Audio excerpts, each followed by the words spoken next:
Précédemment, sur la chaîne, je t'ai montré comment transférer les playlists et les musiques que tu as d'une plateforme de streaming audio telle que Spotify vers une autre comme Tidal, Apple Music, Amazon Music, etc. Personnellement, j'ai changé de plateforme de musique, j'étais chez Spotify et pour des raisons plutôt évidente, j'ai quitté Spotify et je suis allé chez quelqu'un d'autre, mais la plateforme en question n'avait pas de compatibilité avec Discord, avec la présence Discord, donc ce qu'on appelle Discord Rich Presence. Alors non, ce n'est pas un critère de choix, ce n'est pas pour ça que je choisis une plateforme de streaming audio, mais c'est un plus, et si je peux y remédier gratuitement via un projet open source et que ça marche également pour d'autres applications comme la suite Adobe, et techniquement le même principe peut fonctionner avec n'importe quelle autre application, et bien c'est vrai que c'est toujours un plus, surtout que j'écoute beaucoup de musique. Donc c'est justement ce qu'on va voir, comment afficher dans l'activité Discord, que là par exemple j'écoute de la musique sur Apple Music, et si je fais pause, eh bien ça va passer en pause directement, ce qui n'est pas possible avec la présence native de Spotify dans Discord par exemple. Et avant que tu me poses la question, non, l'application en question ne prend pas de performance, elle tourne en fond, et là comme tu le vois au niveau des stats,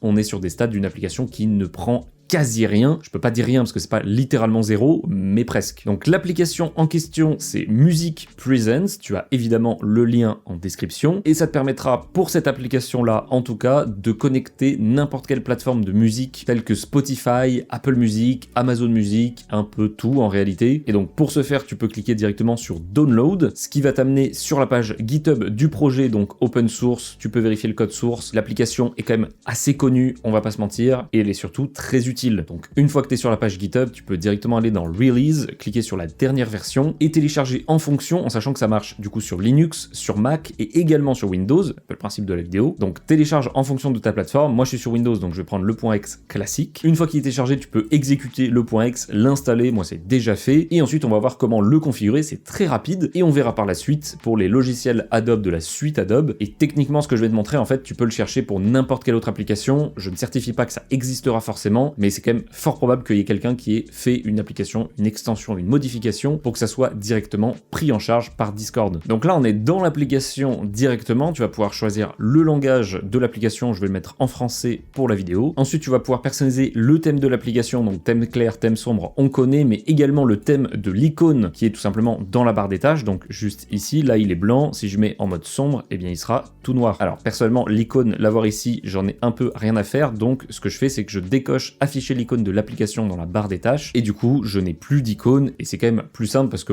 une fois qu'il est configuré, perso je vais pas y retourner. Donc en réglage important, on va avoir lancer musique présence au démarrage, bien évidemment ça permet de le faire automatiquement. Dans mise à jour, tu peux choisir d'installer les mises à jour automatiquement, moi je l'ai décoché juste pour m'avertir lorsqu'une nouvelle version est disponible, comme ça je le fais manuellement. Si t'as pas envie de te prendre la tête, tu peux le faire automatiquement. Et ensuite dans Discord, ça va être les sections les plus importantes et les plus intéressantes. Tu vas pouvoir du coup activer ou désactiver la présence, là évidemment le but c'est de l'activer. Activer ou désactiver des plateformes, par exemple Windows Media Player, je m'en fous qu'il s'affiche sur Discord donc je le décoche. Imaginons que tu es, je ne sais pas, Spotify, Tidal, etc. Et là tu peux choisir lesquels s'affichent, lesquels ne sont pas affichés très facilement ici. Également si tu as plusieurs utilisateurs Discord, tu peux choisir également en fonction, moi je n'en ai qu'un sur mon PC. Et ensuite si tu veux aller plus loin dans l'apparence, tu vas aller dans apparence, et ce que tu vas pouvoir faire c'est régler de manière générale pour la plateforme spécifiquement, en sachant que les options peuvent varier. Donc là je vais te montrer grossièrement le plus important et plus intéressant, et après tu pourras farfouiller un peu pour personnaliser à ta sauce. C'est sûr que c'est plutôt personnel vu que c'est du design et de l'apparence. Ce que je te conseille de faire c'est d'ouvrir Discord et de cliquer pour voir la présence et pouvoir mieux gérer en temps réel, et ensuite tu vas pouvoir personnaliser type d'activité, est-ce que ça va être écoute ou regard. Donc si je change, on voit directement regard Apple Music, donc ça change en temps réel. Ce que tu vas pouvoir faire également c'est changer tout simplement ce qui est écrit juste ici. Donc là il y a écrit le nom du lecteur, mais tu peux mettre la ligne de l'artiste, donc pour avoir l'artiste en question, donc là Hans Zimmer, la ligne avec le titre, le type de média, ou personnaliser et tu mets ce que tu veux. Donc ça c'est vraiment cool parce que ça marche très bien, c'est instantané et c'est quand même beaucoup plus poussé que ce qu'on a de base avec Spotify, notamment comme intégration. Donc ensuite tu as toute une ribambelle, si je peux me permettre cette expression, d'options et de réglages plutôt intéressants, plus ou moins intéressants. Ce que j'aime personnellement bien c'est le média en pause, c'est-à-dire même si je mets pause, donc là je vais faire pause,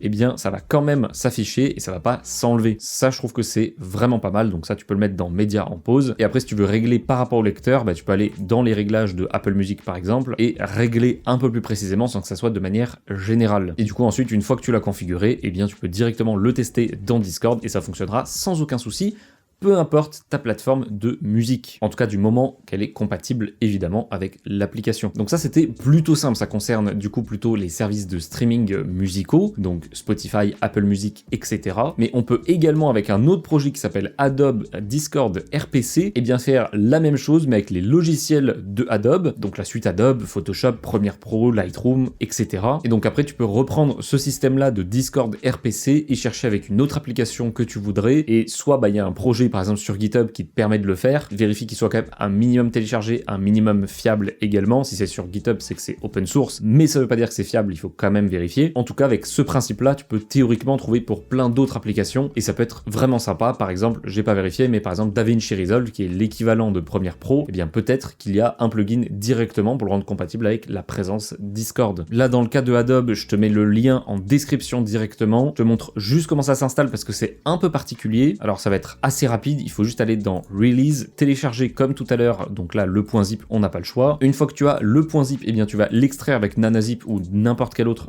logiciel équivalent, donc d'extraction de fichiers compressés. Ensuite, le fichier que tu viens de décompresser, tu vas faire CTRL-X pour le couper, puis tu vas aller dans la racine de ton lecteur C, dans Program File x86, dans Common Files, Adobe. Ici tu vas chercher CEP, extension, et donc là tu vas coller le dossier qui moi est déjà ici, donc c'est en fait le fichier de l'extension. Une fois que ça c'est fait, il faut juste modifier une clé dans le registre, donc tu vas appuyer sur le logo Windows, écrire registre, moi c'est en anglais mais toi ce sera en français. Dans le registre tu vas tout simplement coller le chemin d'accès qui sera en description, tu fais entrée, et ensuite dans cette section là tu feras clic droit, new, string value, donc ce qui signifie valeur de chaîne en français. Donc tu en crées une, tu lui donnes le nom player debug mode comme moi juste ici, et une fois que c'est fait, tu double-cliques dessus, tu mets la valeur 1, tu fais entrée, et là ensuite tu as juste à lancer n'importe quel logiciel, par exemple Adobe Audition, et dans Adobe Audition ou n'importe quel autre logiciel Adobe, ça marche exactement de la même manière. Tu auras, donc là c'est dans fenêtre, extension, tu auras justement cette section extension avec Discord Reach Presence qui va t'ouvrir justement une petite fenêtre en plus, et là avec la configuration tu pourras choisir ce que tu affiches ou non. Alors là il y a un petit délai, c'est pas en direct sur la présence Discord, c'est-à-dire que ici on voit bien que ça l'a détecté direct. Par contre, quand tu fais des modifications, ça va pas forcément le faire tout de suite. Là ça l'a fait tout de suite, mais ça marche pas forcément dans tous les cas, et pense bien à cliquer sur Save configuration. Mais donc là par exemple si j'enlève le détail, state, timestamp et que je fais Save,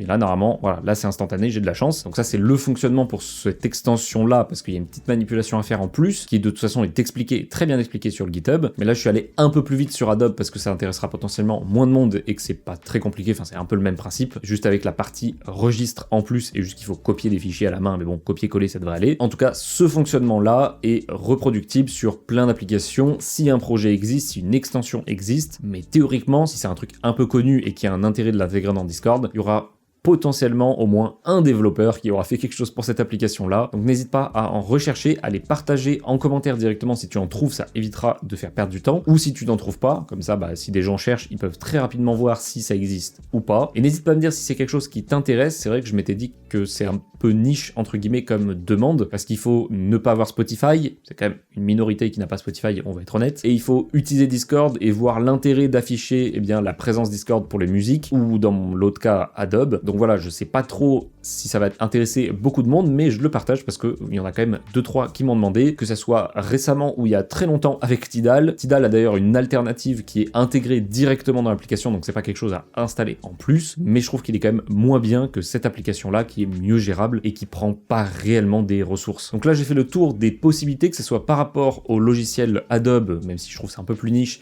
et les plateformes de streaming musical. Il y a également un intérêt pour cette vidéo-là, ça arrivera un peu plus tard, vous comprendrez un peu plus tard, mais pour spoiler un peu, parce que de toute façon, il me semble que je l'avais déjà dit, si je dis pas de bêtises, une vidéo arrivera prochainement, je n'ai pas de date, avec une comparaison précise et détaillée entre toutes les plateformes de streaming musical telles que Spotify, Apple Music, Amazon Music, Deezer, Qobuz, bref, tout le monde, parce que je les ai tous testés pendant un mois à peu près, et du coup j'ai vu les pour, les contre, ce qu'il faut savoir, ce qui marche bien, par exemple si l'interface de l'une est peut-être plus ergonomique que l'autre, et pourquoi c'est plus ergonomique, parce que c'est aussi personnel. Bref, une vidéo extrêmement complète sur toutes ces plateformes-là, ça arrivera du coup prochainement, vu que c'est un peu long à tourner et que je suis un peu dans un rush en ce moment pour des raisons que vous comprendrez un peu plus tard. Bref, en tout cas, ça arrivera prochainement, et ça évite d'avoir ce problème-là à évoquer dans la vidéo. Donc n'hésitez pas à me dire directement en commentaire si vous trouvez que ce genre de vidéo, de contenu, de logiciel est intéressant ou pas. Et si oui, je pourrais essayer de trouver d'autres choses de ce style-là plutôt intéressantes, même si là, vous inquiétez pas, j'ai encore plein de logiciels que vous ne connaissez pas ou sûrement pas à vous présenter, ou même certains que vous connaissez mais que vous ne savez pas utiliser ou pas complètement, et ça, c'est une différence. Je savais pas comment finir cette phrase. Bref, je vous dis à très bientôt pour une prochaine vidéo, j'ai dit la semaine prochaine, mais je n'en sais rien, donc je vous dis à très bientôt, portez-vous bien, ciao ciao.